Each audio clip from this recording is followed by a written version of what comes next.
UAPAയുടെ ഭരണഘടനാ സാധ്യത ചോദ്യം ചെയ്ത് കോടതിയെ സമീപിക്കുന്ന കാര്യം പരിശോധിക്കുമെന്ന് മുസ്ലിം ലീഗ്. കേരളത്തിൽ പ്രവർത്തിക്കുമ്പോഴും ചില പോലീസ് ഉദ്യോഗസ്ഥർ കേന്ദ്രത്തിന്റെ നിർദ്ദേശങ്ങളാണ് സ്വീകരിക്കുന്നത്.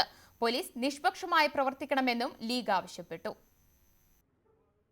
UAPA ചുമത്തി നിരപരാധികളെ കള്ളക്കേസുകളിൽ കൊടുക്കാൻ കേന്ദ്ര സംസ്ഥാന സർക്കാരുകൾ മത്സരിക്കുകയാണെന്നാണ് മുസ്ലിം ലീഗിന്റെ ആരോപണം. കേരളത്തിൽ യുവാക്കൾക്കെതിരെ UAPA ചുമത്താൻ ശ്രമിച്ചതും കണ്ണൂരിലെ മതപണ്ഡിതൻ ഹനീഫ മൗലവിയെ 3 മാസമായി ജയിലിലടച്ചതും ഇതിനുദാഹരണമാണ്.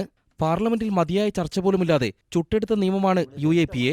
കേരളത്തിൽ DGPക്കാണോ മറ്റ് പോലീസ് ഉദ്യോഗസ്ഥർക്കാണോ തെറ്റുപറ്റിയതെന്ന് മുഖ്യമന്ത്രി പരിശോധിക്കണമെന്ന് ET മുഹമ്മദ് ബഷീർ പറഞ്ഞു. കേരളത്തിൽ ജോലി ചെയ്യും, കേന്ദ്രത്തിൽ നിന്ന് നിർദ്ദേശം സ്വീകരിക്കുകയും ചെയ്യുന്ന വിധത്തിൽ ചില ഉദ്യോഗസ്ഥന്മാർ കേരളത്തിൽ പ്രവർത്തിക്കുന്നുണ്ടെന്ന് വിശ്വസിക്കാൻ കഴിയുന്ന വിധത്തിലുള്ള ഒരു സാഹചര്യം ഓരോ ദിവസം കഴിയുന്തോറും ഉരുത്തിരിഞ്ഞ് വരുന്നുണ്ട്.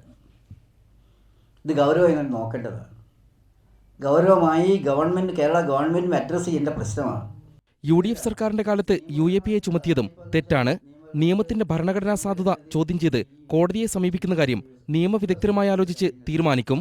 മതപ്രബോധകരെ ഭീകരരായി മുദ്രകുത്തുന്ന NIAയുടെ വിശ്വാസ്യത തന്നെ ചോദ്യം ചെയ്യപ്പെട്ടു. അതേസമയം ന്യൂനപക്ഷങ്ങൾക്കെതിരെ കരിനിയമം ചുമത്തുന്നത് അവസാനിപ്പിക്കണമെന്ന് പാണക്കാട് ഹൈദരലി ശിഹാബ് തങ്ങളും ആവശ്യപ്പെട്ടു.